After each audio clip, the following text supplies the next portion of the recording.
Hi, welcome. I'm a couple of minutes early today. How unusual. Anyway, it's nice to see you. Thanks for stopping by. Hello. I am Susan Maud Buchser-Lochocki, or Susan Buchser for short, and I'm running for, actually I'm not running, I am a candidate for President of the United States. And this is my town hall campaign update. And taboo topics. We'll be talking about gender issues, sports, and education in this video.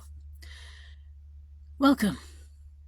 Nice to have you here. Nice to be early for once.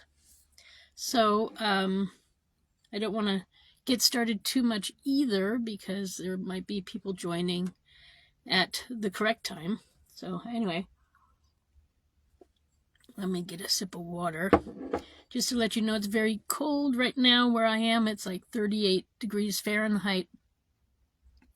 So I am a little on the cold side. But I did have the heater on before. So, I'm doing all right. It's just, I fluctuate between hot and cold, hot and cold. So, which, maybe I should mention this now too. I was in Wyoming earlier, this past month in October, and I discovered there that it gets down to, like regularly every winter, minus 30 Fahrenheit. So that's what, like minus 40 Celsius? I mean, so freezing is 32. So that's like, 30 degrees, that's like 62 degrees below freezing point. And we're talking about global warming. So I don't know if global warming is like the worst issue. I think pollution is an issue because pollution causes havoc on our bodies and on animals and the earth and our food and our waters and everything. So pollution is not good. But global warming, I don't know about that. What I will say is I was also out in Wyoming and Iowa and Nebraska and that whole area over there where the prairie is. And I don't know, but I think like the next step after prairie is desert. So we desperately need to plant trees there, folks. Yeah, it's not good. I saw trees growing in certain areas, so we need to do that more. And one of the celebrations I want to do actually when we turn 250 next year, so no, in 2 years, in 26. At first I was thinking of 1 million trees, but I think we should plant 1 tree for each U.S. citizen that we have in that year. So that springtime we'll be doing a lot of planting, and I really want to plant redwoods everywhere. They grow really good and strong and fast, and we need the pine needles to help secure our roads and our earth, because the earth is, in a lot of places very clay, and so then it sort of would firm up the clay earth, and especially with their roots and everything. So yeah, redwoods are my choice. But I think I'll put that out there. But I'll let every citizen decide what tree they would like to be planted. I also recommend fruit trees and nut trees would also be a good idea. So all of those are good ideas of trees. Of course, flowered trees are also nice, but the fruit trees give flowers in the spring and then fruit in the fall. So I think fruit trees are also a good idea. And I could see those being planted often in the cities. Redwoods would not be so good in the cities because that would destroy the neighborhood eventually, when it got too big. So that might not be the best idea. But fruit trees in the cities would be nice, in less traveled by vehicle areas, so that the fruit is a little better quality, but within like a garden area, in the neighborhoods and stuff, so that people could get fruit in the cities. That would be helpful. So, yeah. So that's part of my start of my concept of how to celebrate our 250th anniversary coming up in 26. So anyway, now that it's the proper time, I'll say welcome again to everybody, and it is the town hall and the usual campaign update. So we voted last week, and supposedly yesterday a lot of the provisional ballots were counted.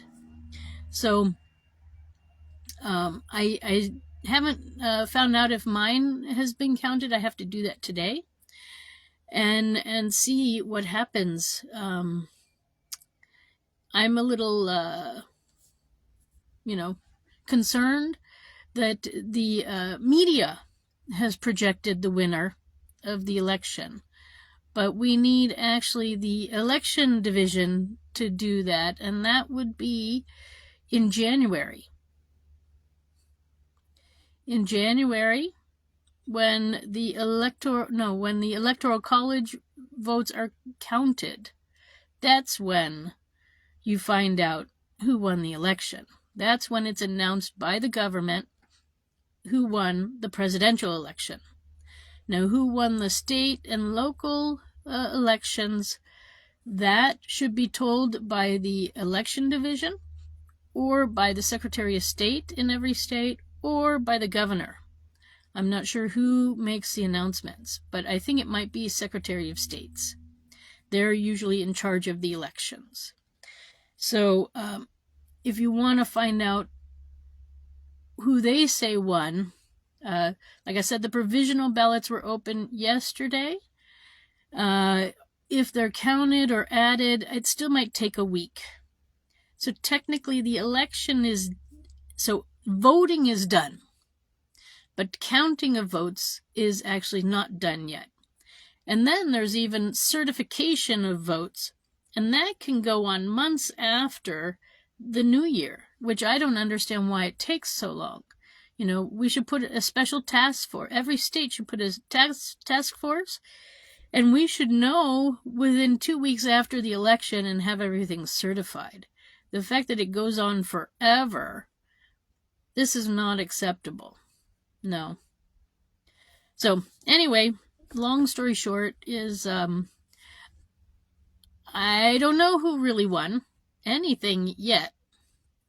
And the provisional ballots are just being counted now. So what I do know is when I went in to vote, I gave my name to one guy. He put it into one computer and gave me a code, a number. And then I went over and I voted on a different machine. So I put the information into that machine.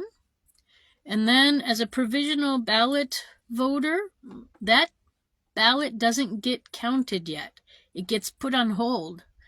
And then some board looks at it and decides whether. Supposedly they don't look at the information. They look at the person and decide if they're going to let that vote go forward. So I don't know how constitutional it is, what they're doing here in West Virginia, and I don't know if they're doing that in your state. But this is, for me, unacceptable. And the fact that they wouldn't certify me as a official presidential write-in candidate and put me on the write-in candidate list also is a problem for me, because they refuse to do it because I'm not registered to vote. But I had, every time I walked in the door to do everything, I had my passport with me. I could show I am a citizen. I had my driver's license. I could show that I live here. And they still would not allow that either. So, I am just a little furious, truthfully, at my state and at how the elections are being run. And,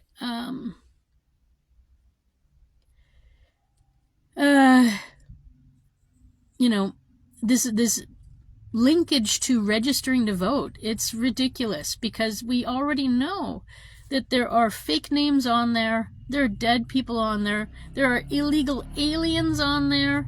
So, this is just, sorry, it's just not acceptable. Are we really, this is what we're supposed to live through and accept and tolerate? This is all from your Democrats and Republicans, people, too. It's not from anyone else. It's from them. They did this.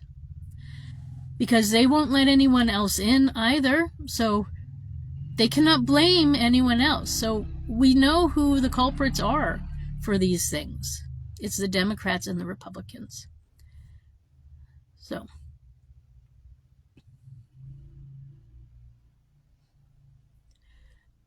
yeah. So, anyways, this is where we are with the election. And then we'll go forward from there. My campaigning, I'm thanking my voters now. And I guess I'm going to take this moment to thank you, the voters. Thank you for voting for me. Thank you for helping me in whatever way you did. If you helped me, I really appreciate it. I know I have a lot of people working in the background that I don't know about, and I appreciate what you're doing. Thank you. And again, thank you for your vote. So let's hope that somehow something works. You also need to know, campaign-wise, that I still have that lawsuit pending, so I'm already working for all of us there to get rid of this thing called registering to vote. And then I also wrote, as you know, the different leaders about a ceasefire and sitting down at the negotiation table and let's have peace. And so, I'm working on it. I am working on it. Right now I got to do a few more personal things myself, and then I can work more on it. But this is where I am currently. So, thank you. Yeah, just to let you know that I'm working for you. So, your support is not wasted on me. Then, as far as what I wanted to talk to you about today is, I guess more on the election too, before we move off onto another topic. I am now getting appalled at the fact that the judge has moved Donald Trump's sentencing again for a week. I don't understand how this is even possible. Why is it happening? I just don't get it. He's got 34 felonies about hush money. And, people are saying, well, why is he suddenly got 34 felonies for hush money? Well, I suppose he had money before where he could pay people to be quiet, but now he doesn't have that kind of money. Because he's paid off maybe too many people. I don't know. So, it could be that these things are real. And how can you keep having it pushed back? And now for a week. And now the judge is even thinking about throwing out the felony charges. I mean, is this even possible? He's been found guilty. Can you just throw them out? So, I mean, I don't wish anybody ill will, but, I mean, if you're guilty, then shouldn't you be sentenced and face your crimes and pay your debt to society? I don't know. Am I wrong here? Am I the only one, seeing what's happening? So I'm a bit confused as to why this has been pushed back once again. If it was somebody else, it might not. They would be in jail probably by now. So I don't understand what's going on, and it's a little frustrating. So, I'm like you, I'm still learning about our law system. But it seems that the squeaky wheel gets the oil. That's one rule that just doesn't stop. So I guess we gotta be loud. And we gotta be an extrovert. And we gotta be obnoxious to win in this world. Those are not my traits. And I guess that's why, I'm not getting anywhere. So, anyway, it's really frustrating to watch these things unfold. So, I am here, though, to educate. Because that's something they seem to like from me, because I do it for free. So, here we go. Gender is still a big issue. For some reason, people don't get it. So I'm going to show you some gender pictures. So see, this is there are how many? 7 variations of gender here. So you start with a penis, and you start with a clitoris, and then there are variations between the two throughout. And sorry that little circle there keeps showing up.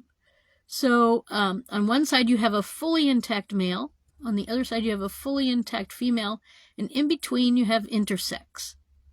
Now intersex can happen in 2 ways. It can be nature-made, because these are all nature-made intersex, and then it can be man-made, which is then the gender-affirming care. The reason why we even have gender-affirming care, I think, in the first place,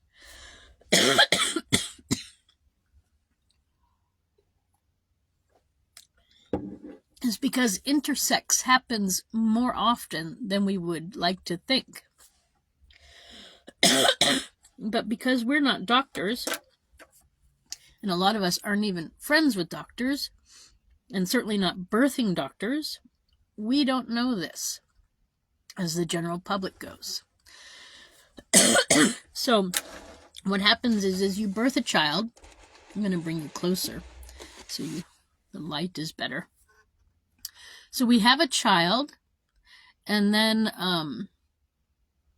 at a hospital, and then right after birth, a doctor takes it away somewhere. And as the woman, you're there on the delivery table, but in certain circumstances, a husband might go or whatever. And then at that time is when they do things like circumcision. So that's where they remove the foreskin from the penis. Or they check out the genitalia, and sometimes the doctor and the husband make a decision. Oftentimes it's made without the female knowing about it. And sometimes it's even made without the parents knowing at all about it. Sometimes the husband stays with the wife in the delivery room, and it's just the doctor who knows. And they go and they perform a surgery. And sometimes if the penis is removed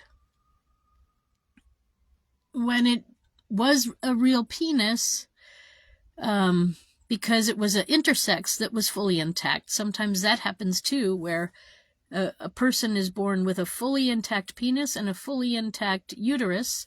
Maybe they're a little smaller than usual, but they're there, both of them. And these people later in life can even impregnate themselves. But let's just talk about birth and right after it. The doctor might look and say, this family needs a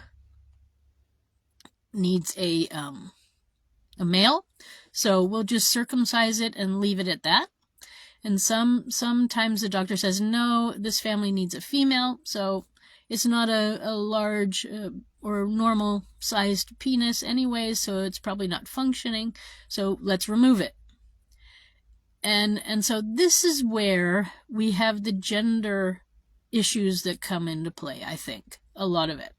I think the doctors chose wrong because they didn't, I don't know, they had their opinions and they just chose wrong.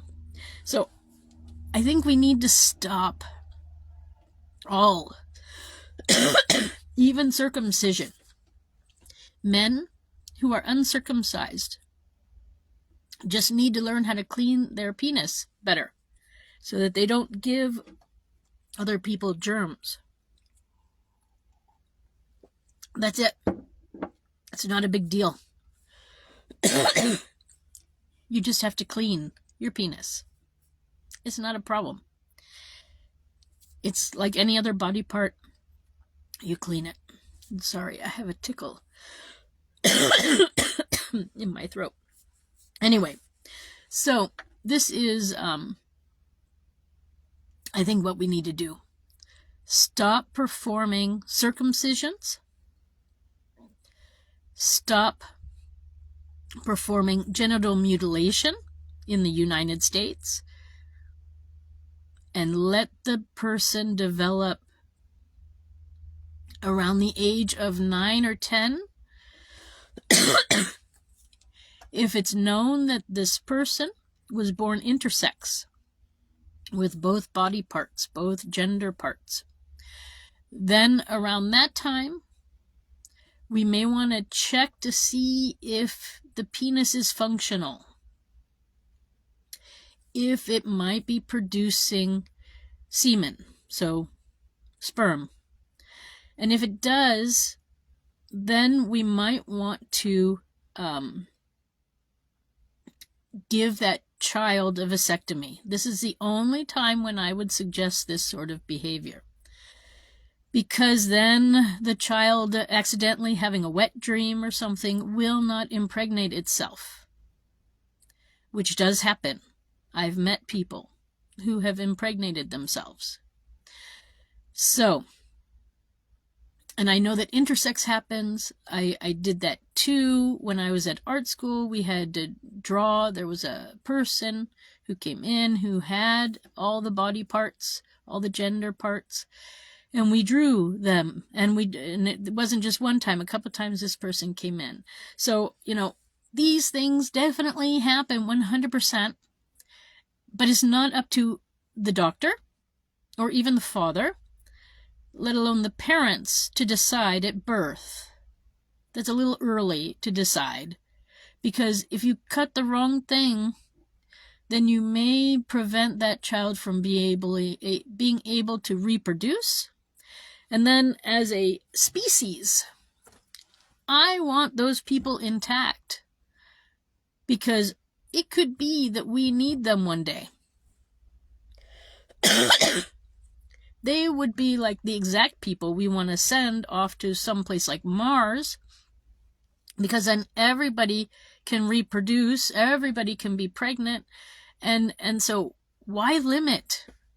It's more us, the neighbors, the family members, society. It's us. We're the problems, not the genitals. We need to accept that there's this thing called intersex. So there are definitely 3 genders. in my opinion. And I showed you a little visual where they showed 7 genders. So in the medical industry, there are 7 genders, and in those 7 genders, there's also then even more because there are the ones that are being produced now artificially through medicine. So those would be then the transgender, and then we have intersex. But if we would stop messing with the genitals as soon as the child is born, if we stop messing around there, then the trans part, so later doing medical changes, will not have to take place. But one has to wonder, again, you're in the hands of doctors, and doctors want work, right? So this is why the doctors need to start taking that oath again, to promise to take care of the patient and try to heal it or leave it alone, to not harm it. This is the problem. We have doctors who are doing this on purpose so that later they or someone else has a patient.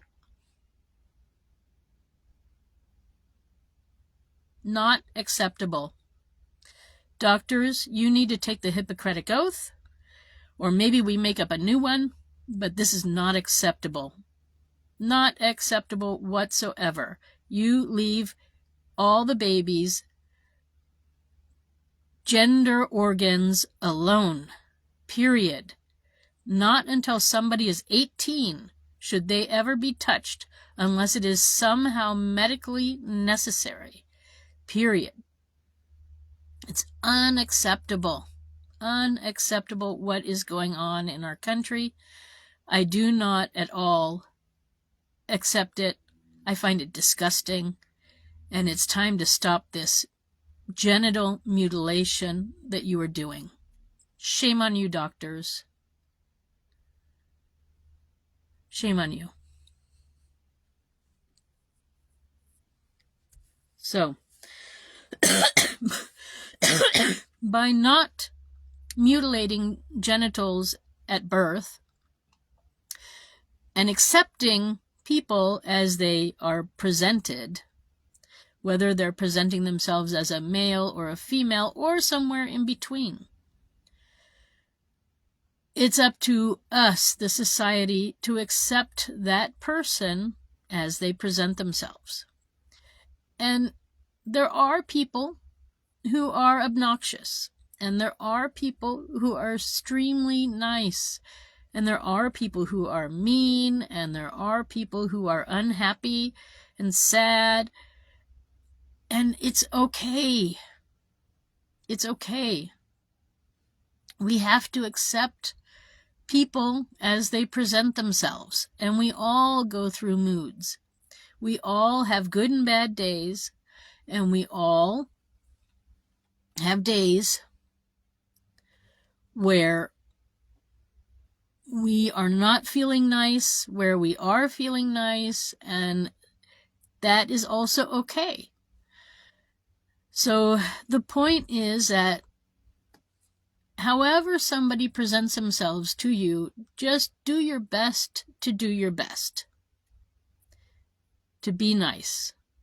Unless they're not being nice to you, and then, of course, do what you need to do to be at peace with yourself. But if somebody looks like a man and has a high voice, it has nothing to do with you. It's okay. They are just themselves. Accept them. And even if a man wants to look like a woman, or a woman wants to look like a man, it's their choice. It's called freedom of expression, freedom of speech. So it's, you cannot go around and tell people what to do while wanting to have all your freedoms. I mean, if you want to go around and tell people what to do, then that's a dictatorship. And that's not what we've created in the United States of America. No. So, folks, acceptance is what we need. We want it ourselves, and we have to give it too. And sometimes it might be hard. Sometimes you might meet somebody you don't like. You don't know why you don't like them, but you don't like them. But that's okay. You don't have to like everybody also. It's really okay. And some people are really nice and normal, and some people are really strange. So not everybody is to your taste anyways. And there are straight people or gay people or lesbian and all the different isms out there. And, there's some that you'll like and some that you won't like. And that's also okay. It's really okay. So acceptance is first what we need with the whole gender situation. And I don't see why we don't need urinals, truthfully. Men can go into toilets and do their business and leave. They don't need a urinal. I think urinals are a waste of money and space, and we can certainly just have one bathroom that is gender neutral, and everybody can go there. Everyone. If you've got a child under 10 or even, up until 20, it's not the worst idea to go with another person to the bathroom.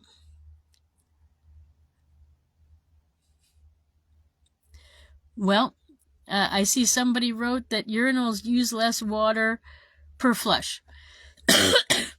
So, what I can say there is that in Europe, they have 2 flushing possibilities on the toilets. They have one for, I guess, possibly men, for urinal flushing, and one for women, or one for what do I want to say? For when you poo. So the real point is that with flushing right now, we're wasting anyways a lot of money, because we have toilets that permanently flush because their little camera isn't working or whatever. So I think we have to go back to manual toilets anyways. I mean, somebody made a lot of money and convinced the government and places to put these cameras in. So, why don't we just get rid of the electronics in the bathroom? I think one of the reasons why people are also so sick all the time is because we're not being exposed to germs. And actually, being exposed to germs creates natural vaccinations, so that you don't have to become vaccinated because you're already exposed to it in a small dose, and therefore you won't get sick. Or if you get sick of that illness, whatever it is, it won't be so bad because your body has already seen it, has already been exposed to it. So constantly, all this, so that not having automatic flushing toilets was created so that you don't have to flush the toilet yourself with your hand that might be dirty, right? I mean, the other option there would be to flush it with your foot, because if you're going to the bathroom, somehow you got there, right? You must have got there with your feet, so you got feet. So we can go back to foot pumping type thing, where you can then really control the water flow. So, there are so many different and simple methods that we could have chosen. And somehow we got to this electronic concept. I don't know why. And it's really annoying, because I can't tell you how many times, I walk in and I do my business and I leave and it's not flushing. So then I have to manually flush anyways, or I walk in and it's already flushing, or I sit down and it's already flushing. And so there's just so much water waste, period, going on. It's not acceptable. It's not acceptable. And then the sink water too, I put my purse down. I was a busy mom. I had to deal with my daughter. I put it accidentally into a sink that I didn't know was an automatic one, and the water filled up my purse. So, we don't need all this automatic stuff. I'm sorry. It's just over the top ridiculous, and it uses so much energy just to use a public bathroom that sometimes is not even frequently used. And there's just all this energy constantly being used. So we can save a lot of energy by going back and using manual turning on and off the faucets when, that way they work, and water isn't constantly coming out. Or you put your hand in front of the little sensor and it doesn't see it. That's the other thing that happens, and then, or you try to get soap out of the dispenser and it doesn't come out. So anyways, we got lots of stupid things like that going on, and it's just not necessary. And, mothers shouldn't have to think, oh, where can I put my purse while I take care of my child? There should be places that are safe to put it, that are dry, and that, won't cause soap to come out of the dispenser or water to fill up your purse. I just, anyway, I don't know how I got onto that topic. I guess, gender bathrooms. That was, so yeah, we can all walk in, use the same place. We also just need to fix the doors so that they actually close properly. That would be also something, so that people actually have privacy. That would be also a good concept. It's not so difficult to make doors. A lot of places seem to be able to do it. And, we don't need all of this extra stuff. And so, yeah, gender-free bathrooms is my suggestion. But, I'm running for president, so I'm not running for town council or whatever. But if I'm the only one seeing the waste in all of this, I guess I just have extra good glasses or something. I seem to be the only one. But anyway, so let's move on to gender sports.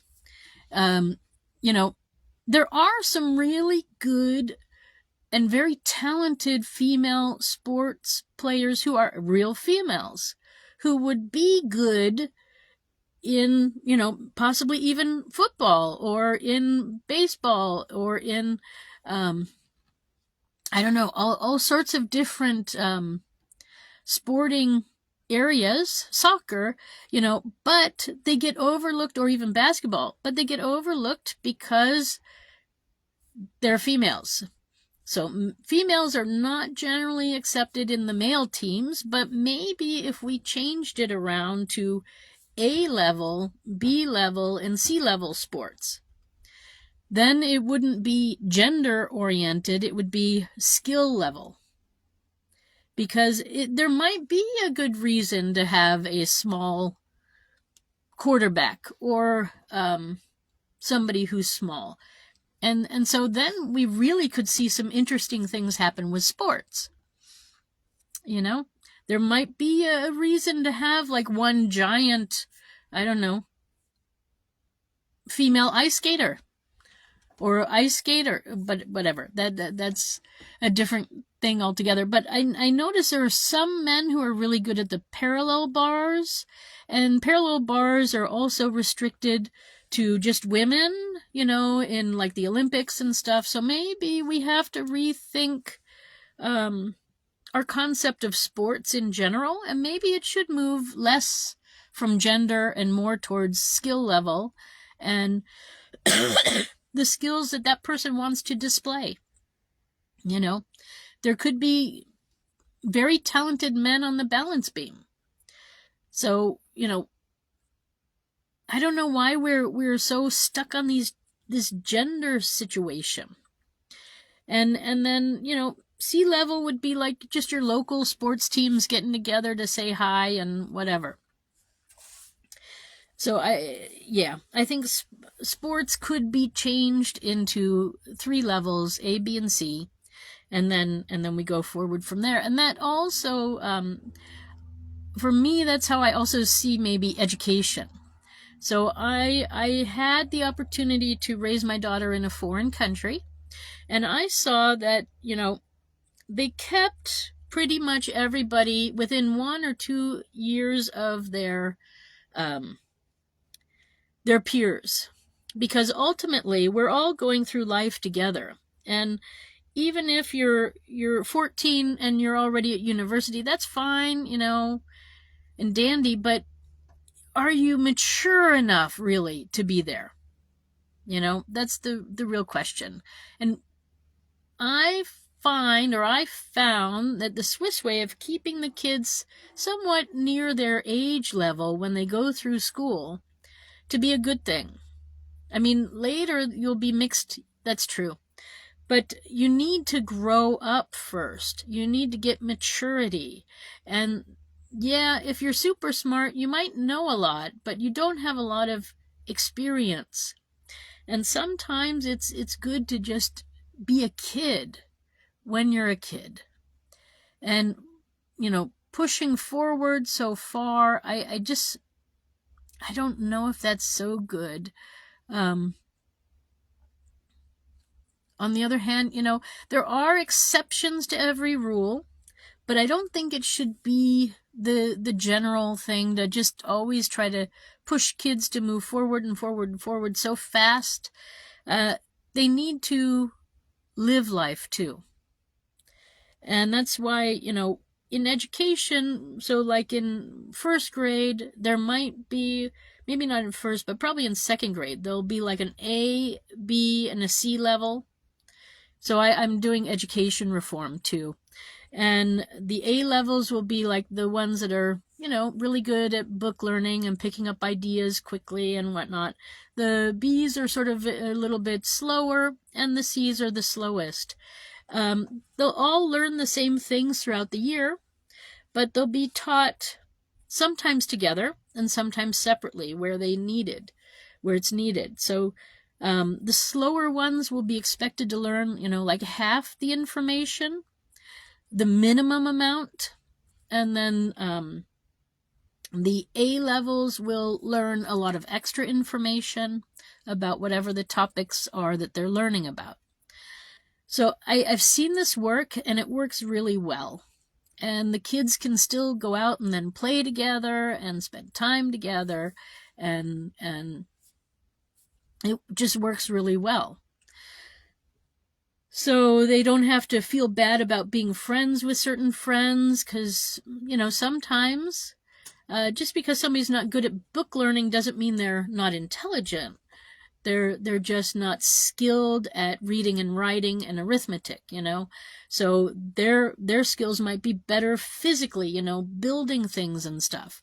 And so somebody who is super, good at book learning, they might find somebody who's good with their physical hands quite interesting, and vice versa. And so that way friendships can continue through school, even though the different talents at different times are being utilized or not being utilized.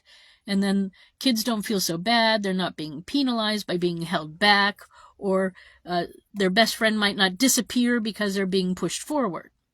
So it's a great way to still respect each other's talents, because we all have talent, but to keep moving forward and give challenges to every age group and every person, every child growing up. Because we don't want to make life too easy for the super smart, because then they're going to be, or not the super smart, but the super good book learners, because they're then going to be distracting in the classroom. So we have to prevent that from happening. But as you know, my plan is to, around 13 or 14, I really have to sit down with the education department and discuss this. But around 13, 14 is like the last official really day of public school, and then you start apprenticeships. And then there's going to be one more, your senior year of high school.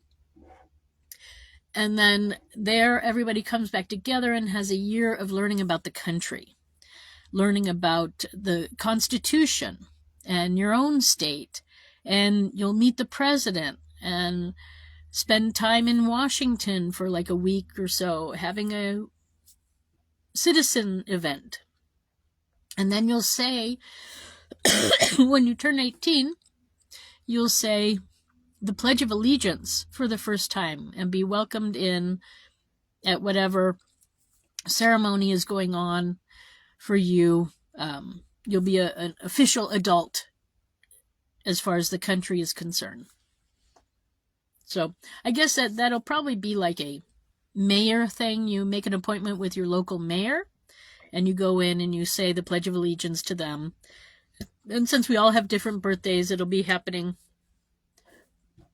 around your birthday. So that's the plan. I think that's how it's going to work. And that senior year, we'll have a prom.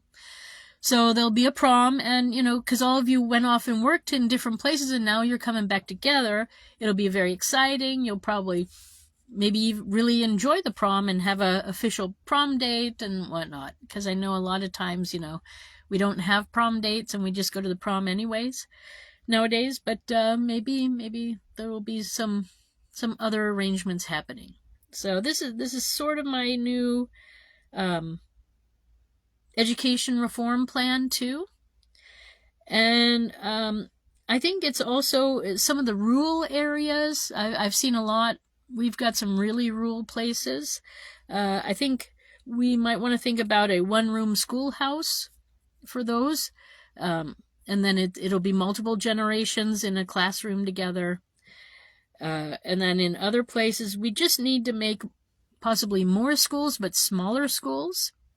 And as you know, my plan is public school is in the morning after, it's in the morning. Then the kids come home for lunch because moms and dads might even be home. And so then the kids will get a nice hot lunch at home with love. And then in the afternoon, the kids are welcome to come back to public school for some more education.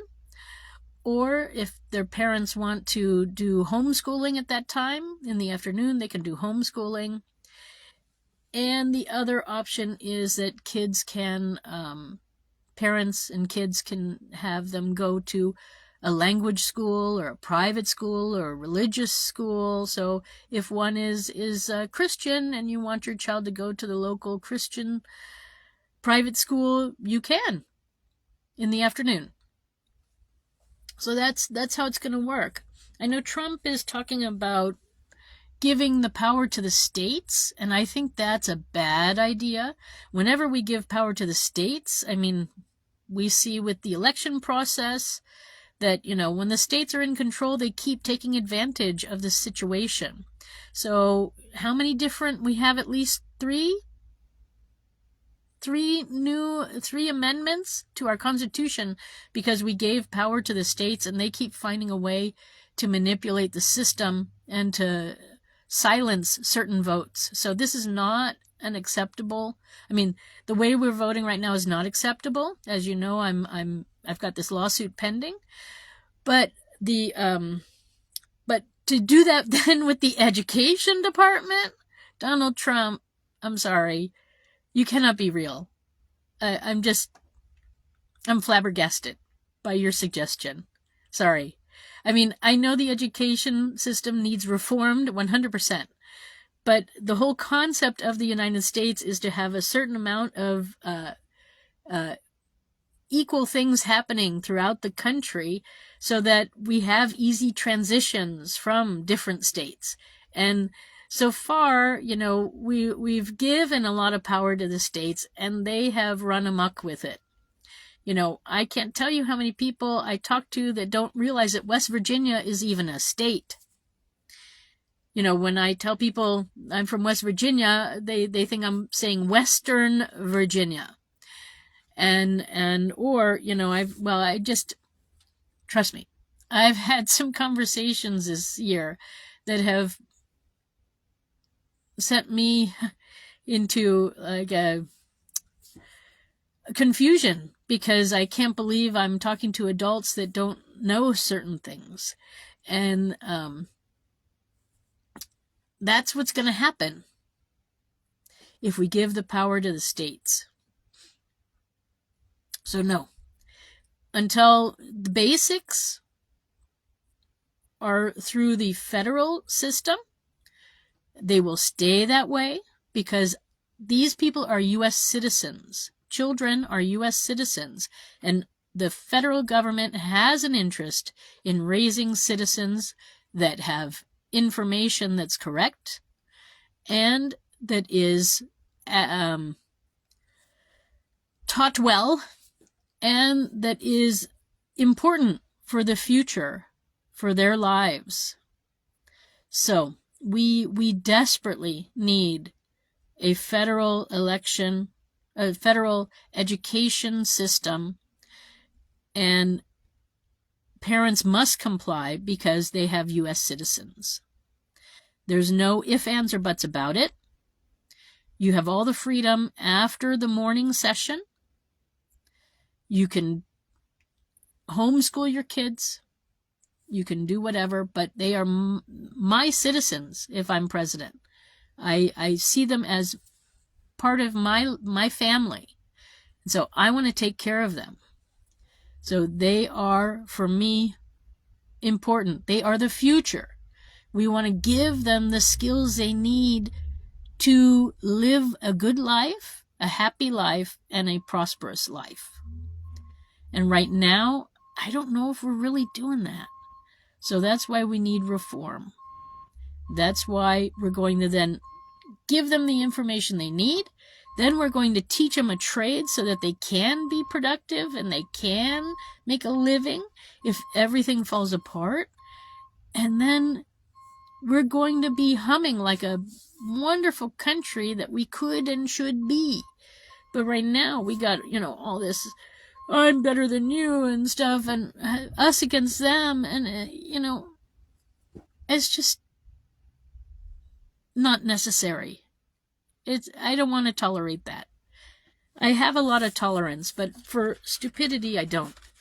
And that's what we've got right now. The system's been broken for a long time, and I can't believe that I am like the only one coming up with real solutions.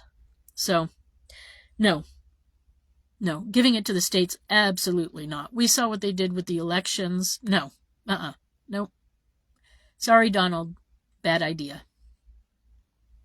So, school reform, we need to make classrooms smaller, and we need to make more schools local so that kids can get there with their bikes or with their, walking or rollerblades or however they want to get there. And then also with the gender mutilation, that's medical reform, and I have a whole bunch of other medical reforms to do too. But, that's enough reform, and I'm probably already an hour now talking to you, so I don't want to take up more of your time.